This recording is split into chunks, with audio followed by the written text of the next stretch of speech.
From Pacifica, this is Democracy Now! Can you imagine a mother without her oldest child? It would be different if I knew my child was deceased. I could accept that. It would hurt. But that's a part of life. But to take him like they did and to throw him away? Oh, no. A living death. Over 3,000 prisoners in the United States are serving sentences of life without parole for nonviolent offenses. One was jailed for life for shoplifting cameras from Walmart, another for stealing a $159 jacket, and another for serving as a middleman in the sale of $10 of marijuana. We'll speak with the author of the new ACLU report. Then one of Latin America's most popular musical acts, Calle 13, teams up with WikiLeaks' Julian Assange for a new song. We live in the world of your propaganda maze. But where you think you are strong, you are weak. Your lies tell us the truth we will use against you. Your secrecy shows us where we will strike. Your weapons reveal your fear for all to see. From Cairo to Quito, a new world is forming. The power of people armed with the truth. 8 years ago, Calle 13, or Calle 13, made headlines when it recorded the song Dear FBI, after FBI agents shot dead Puerto Rican independence leader Filiberto Ojeda Rios. The band has gone on to win a record 19 Latin Grammys. The group's co-founder, Rene Perez, a.k.a. Residente, joins us today in studio. All that and more coming up. Welcome to Democracy Now!, democracynow.org, The War and Peace Report. I'm Amy Goodman. President Obama's reversed part of his signature health care law, allowing people to temporarily remain on plans that do not meet minimum standards. Obama made the change in response to mounting pressure after some consumers received cancellation notices despite vows they could keep their plans. The line is insurers can extend current plans that would otherwise be canceled into 2014, and Americans whose plans have been canceled can choose to re-enroll in the same kind of plan. During his address, President Obama admitted his administration had fumbled the rollout of the new law. The impact of the latest change remains unclear, since insurance firms and state officials still may not allow people to keep the old policies. Obama has called on Congress to hold off on new sanctions against Iran as he and other world leaders attempt to reach a deal on Iran's nuclear program. Lawmakers from both parties have vowed to move ahead with a measure targeting Iranian oil exports, despite progress in recent talks. On Thursday, Obama asked Congress to wait. If we're serious about pursuing diplomacy, then there's no need for us to add new sanctions on top of the sanctions that are already very effective and that brought them to the table in the first place. Now, if it turns out they can't deliver, they can't come to the table in a serious way and get this issue resolved, the sanctions can be ramped back up. And we've got that option. A United Nations inspection report showed Thursday that Iran has largely put the brakes on its nuclear expansion since President Hassan Rouhani was elected in the summer. Talks between Iran, the U.S., and 5 other world powers are due to resume in Geneva next week. In Iraq, a series of explosions aimed at Shiite worshippers killed at least 41 people and injured more than 100 Thursday. The attacks targeted Shiites observing the religious ritual of Ashura. Violence in Iraq is currently at its highest level since 2008. Janet Yellen, Obama's nominee to head the Federal Reserve, faced questions at a Senate confirmation hearing Thursday. Yellen's been the Fed's vice chair since 2010. She defended the Fed's economic stimulus program, praised outgoing Chair Ben Bernanke, and responded to questions from Massachusetts Senator Elizabeth Warren about the failure to regulate big banks. Do you think that the Fed's lack of attention to regulatory and supervisory responsibilities helped lead to the crash of 2008? You know, I think in the aftermath of the crisis, we've gone back and tried to look carefully at what we should have done differently, and there have been important lessons learned. A federal judge in Manhattan who oversaw a recent fraud trial against Bank of America has criticized the Obama administration for failing to prosecute a single high-level executive over the financial crisis.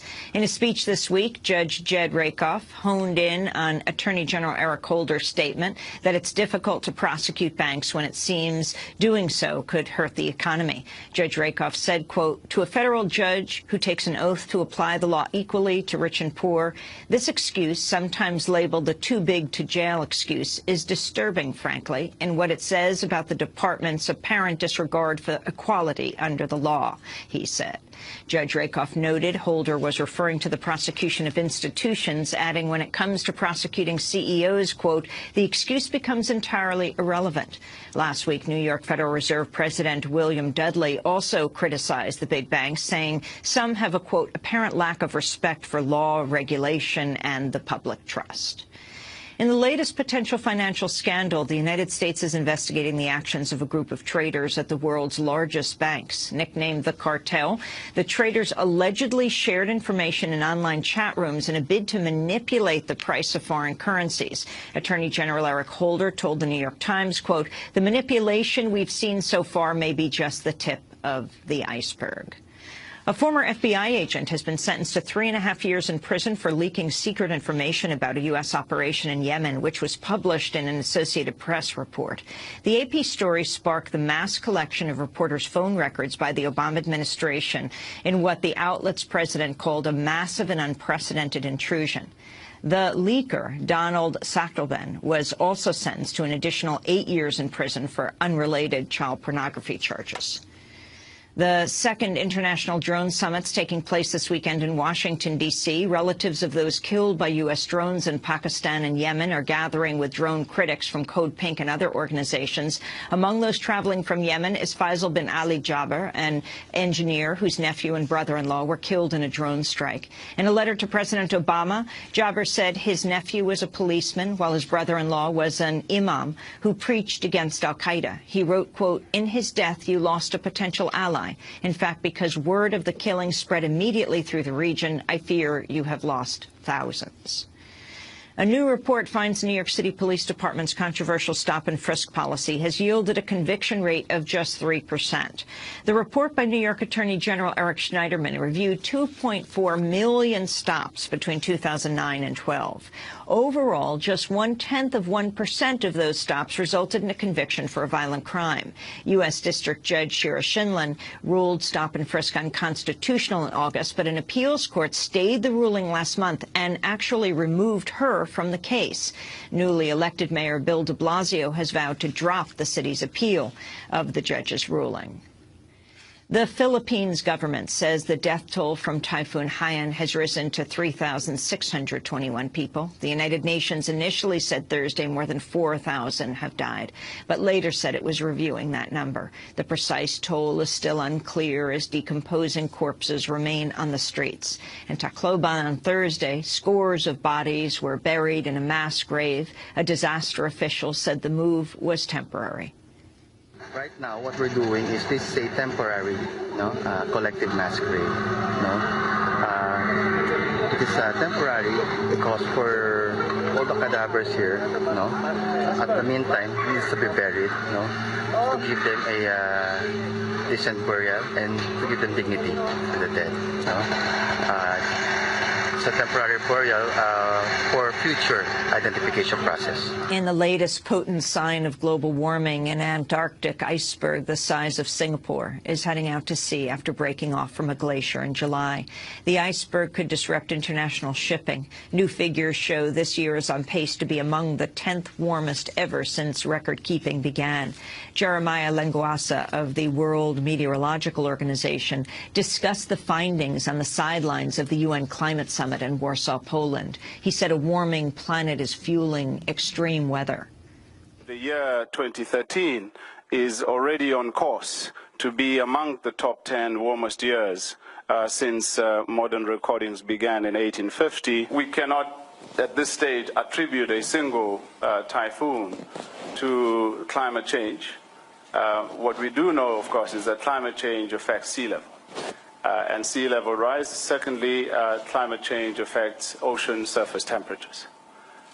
In this context, as you would know, these storms are fueled by warmer oceans over which they form and over which they pass.